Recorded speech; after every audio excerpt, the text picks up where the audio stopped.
असला निधी कोणाला कमी जर पडत असेल तर माझी बँक ओपन आहे. हा सर त्यांचा अहंकार आहे.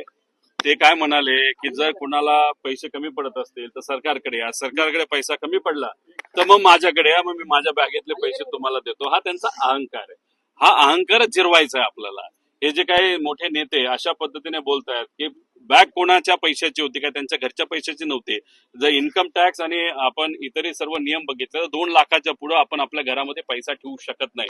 पण त्या बॅगेची आपण साईज आणि सगळं बघितलं तर तिथं करीबन 12 ते 15 कोटी रुपये असतील.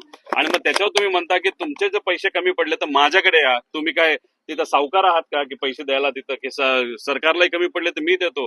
तिथं सावंत नावाचे कुठले तरी मंत्री होते पूर्वी, तुम्हाला माहिती, तानाजी सावंत, ते म्हणले होते अख्खा महाराष्ट्र भिकारी झाला तरी चालेल पण मी भिकारी होणार नाही. म्हणजे यांना एवढा माज आहे. हा माज आता आपल्या सर्वांना उतरवायचा आहे. रोहितजी अजित पवार असं देखील म्हणतात की अजित पवार असं देखील म्हणतात की विरोधकांचा सध्याचा डाव सुरू आहे, खोटं बोला पण रेटून बोला.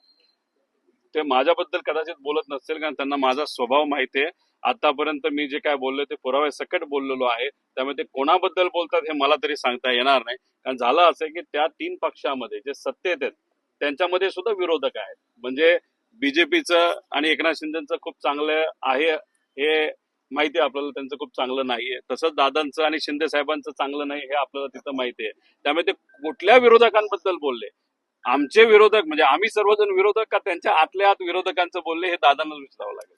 रोहित जी, नवीन भाई में इस तरह के लैंड घोटाले और भी बहुत सारे हैं जो मराठी दादांनी पत्र दिलेलं आहे. त्या पत्रामध्ये असं देखील उल्लेख केलेला आहे की मुंबईमध्ये जे ब्रिजमध्ये हॉस्पिटल आहे तिथे एक वाईन शॉप आहे, त्या वाईन शॉपमुळे मला त्रास होतोय, ते लवकरात लवकर बंद करण्यात यावं. ताईंनी तसं पत्र लिहिलं असेल आणि ताई स्वतः त्रास होतोय असं नाही. बऱ्याच लोकांनी त्यांना कंप्लेंट केली असावी आणि त्या अनुषंगानेच त्यांनी ते पत्र तिथं लिहिलं असावं.